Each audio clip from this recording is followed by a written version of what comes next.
Welcome back to my channel.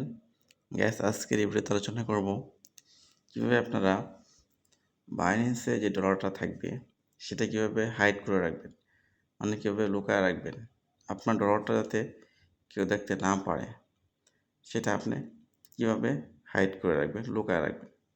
So আজকের এই ভিডিওটি খুবই গুরুত্বপূর্ণ, কারণ আমরা যেহেতু ক্রিপ্টোকারেন্সি বিজনেস করি সেই ক্ষেত্রে এটা সবসময় অ্যাভেলেবেল ওয়ালেটে না রাখাটা, মানে না দেখানোটাই ভালো।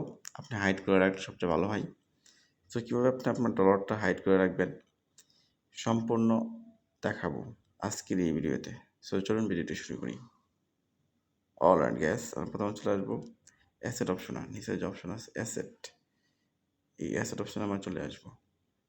এই অ্যাসেটে ক্লিক করব। ক্লিক করার পরে এই যে দেখেন অপশনগুলো আছে, এই মানে এই দুইটা কয়েন আমার কিনা আছে আর কি। এই দেখেন Luna coin, USDC stable coin, এটা কিনছিলাম, পরবর্তীতে আমি বিক্রি করে দিই। কিছু কয়েন আমার জমা আছে, অল্প কিছু কয়েন। এই কয়েনগুলো আমি হাইড করে রাখবো। তার মানে আমার এই দুটা কয়েনই কিনা আছে, এই দুইটাই আমি হাইড করে রাখবো। তো এখন কীভাবে আপনি হাইড করবেন? তা হাইড করার জন্য এই যে দেখেন একটা অপশন আছে, এই যে একটা অপশন আছে, এই অপশন আপনি একটা ক্লিক করবেন। তারপর আমি এটা ক্লিক করবো। করার পর এই যে দেখেন হাইড অপশন আসছে, হাইড, ঠিক আছে। এই হাইডের উপরে ক্লিক করবেন। এই যে আবার নিচে এই যে হাইড অ্যাকাউন্ট পিএনএল, মানে এখন নিচেটা ক্লিক করলে আপনার কিন্তু আমার কয়েন কিন্তু লোকানো হয়ে গেছে, কয়েন কিন্তু নাই ওয়ালেটে, ঠিক আছে। আচ্ছা এই যে দেখেন, আমি কেটে দেখাই। এই দেখেন আমার কয়েন কিন্তু নাই, দুটা কয়েন ছিল, লুনা কয়েন ছিল এবং ইউএসডিসি স্টেবল কয়েন ছিল। এখন কিন্তু একটাও আমার ওয়ালেটে নাই, শুধু আছে এই টোটাল যে পিএনএলটা আছে এটা আছে। তো এটাকে তো হাইড করতে হবে, তাই না? ঠিক আছে, আবার আমি এটার উপরে ক্লিক করব। এই যে আইকনটা আছে, এই আইকনের উপরে ক্লিক করব। এই আইকনের উপরে ক্লিক করব। ক্লিক করার পরে এই যে হাইড অ্যাকাউন্ট পিএনএল, ঠিক আছে। সেকেন্ডটা ক্লিক করব। এটা ক্লিক করার পর এখন কি হবে?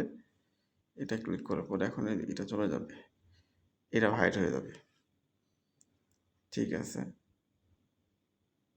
এই যে এটা ক্লিক করলাম, ঠিক আছে।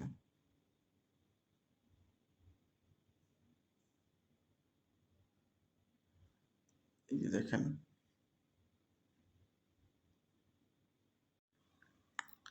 তো দেখেন এটা কিন্তু হাইড হয়ে গেছে, হ্যাঁ। তো আপনি হাইড করতে পারবেন। তো আরেকটা সিস্টেম আছে, আরেকটা সিস্টেম আমি দেখা দিচ্ছি। আরেকটা সিস্টেম হলো যে এই যে অপশনটা আছে, এই যে আইকনটা অপশনটা আছে, এই যে আইকনটা অপশন আছে, এখানে ক্লিক করলে ওটা হাইড হয়ে যাবে। কিন্তু তখন এটা বোঝা যায়, এই যে স্টার চিহ্ন আছে, মানুষ বুঝতে পারবে যে এখানে আপনার ডলার আছে, এটা আপনি হাইড করে রাখছেন, ঠিক আছে। সো এটা বোঝা যায়, এটা তেমন একটা ভালো না। ভালো হলো যে এই আইকনটা আছে, এই যে এই আইকনটা আছে, এটাতে আপনি হাইড করবেন, এটা বোঝার কোনো ভাব নেই, কেউ বুঝতে পারবেন না যে আপনার ডলার আছে ওয়ালেটে, ঠিক আছে। এই যে ক্লিক করলাম, আবার আমি টিক মার্ক উঠাই দিলাম। এই যে দেখেন আবার আমার ডলারগুলো চলে আসছে, ইজিভাবে চলে আসছে। তো গ্যাস আজকের ভিডিওটি এই পর্যন্তই। ভিডিওটি যদি ভালো লাগে থাকে অবশ্যই চ্যানেলটা সাবস্ক্রাইব করে দেবেন এবং এরকম টিপস পেতে অবশ্যই চ্যানেলটা নোটিফিকেশন বারটা অন করে রাখবেন।